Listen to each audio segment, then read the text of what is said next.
Where does creativity come from?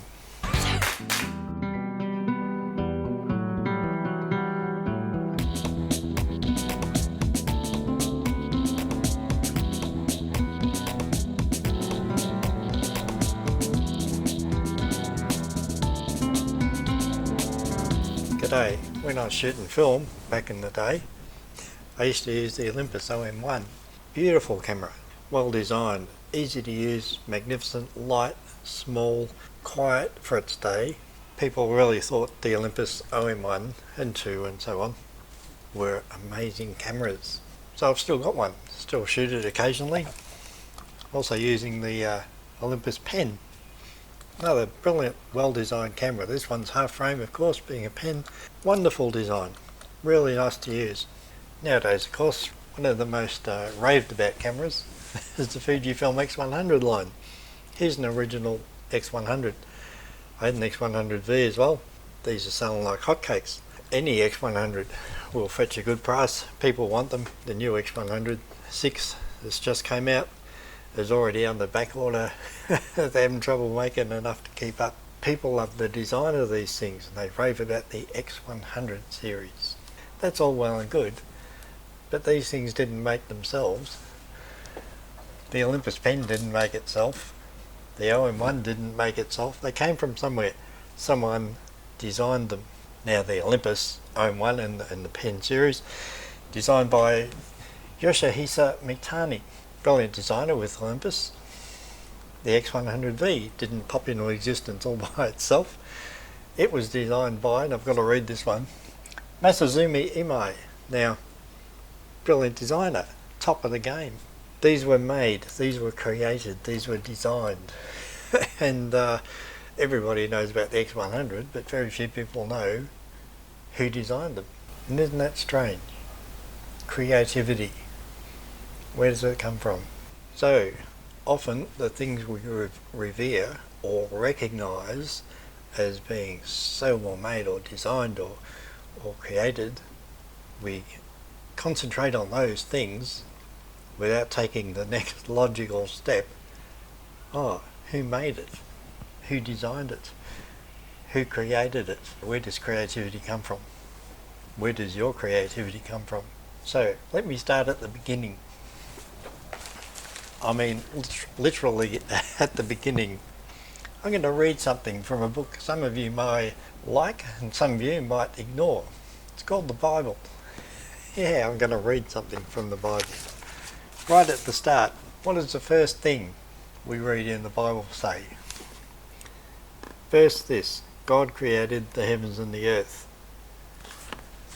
God created the heavens and the earth. Now as photographers, we're out there photographing the heavens and the earth, and we're getting amazing scenes. Landscape photographers, portrait photographers.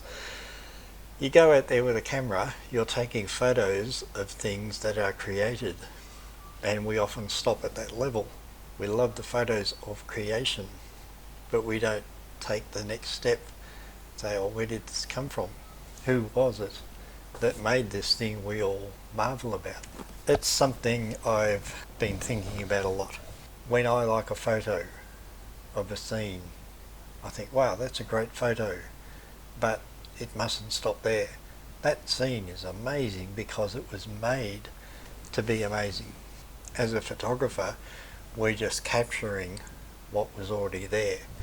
We don't make the scene. Although so many times YouTube photographers will try to tell you we must make the scene. We didn't order the sunset, get it trucked in. These things were made anyway. We just came along and tried to capture the essence of it to show other people.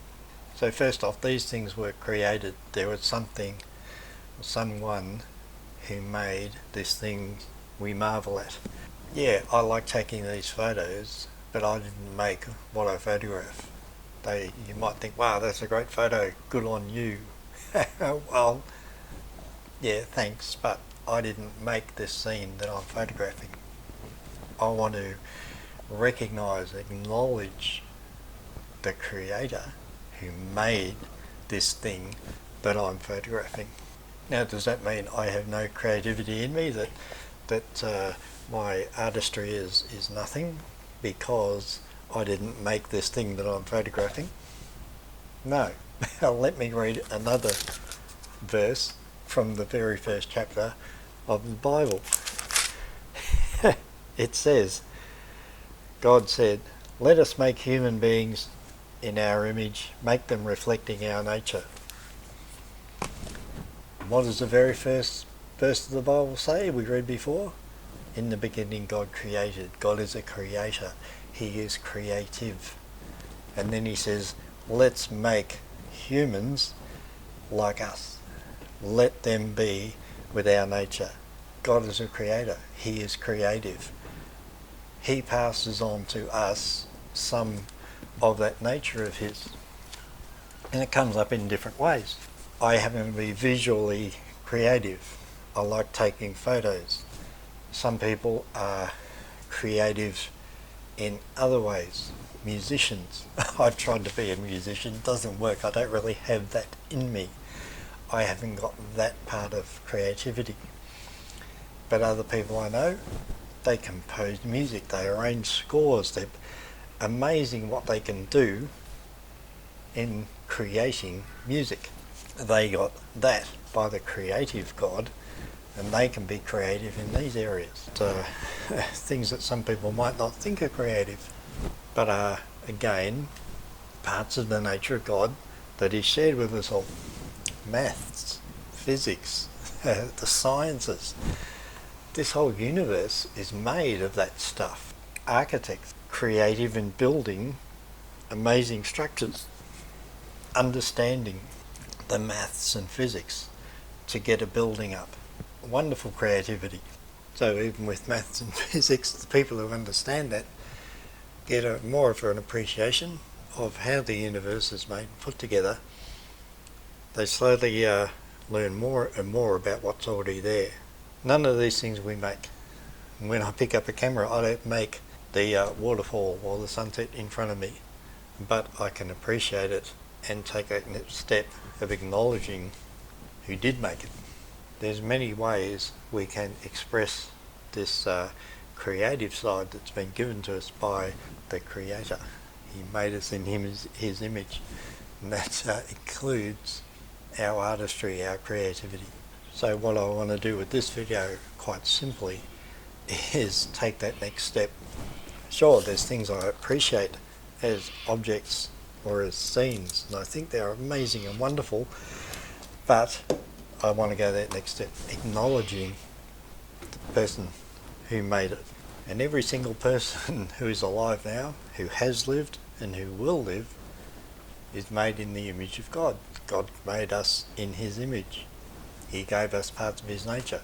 Every person, that includes you. So as you go about your life, explore what you are like.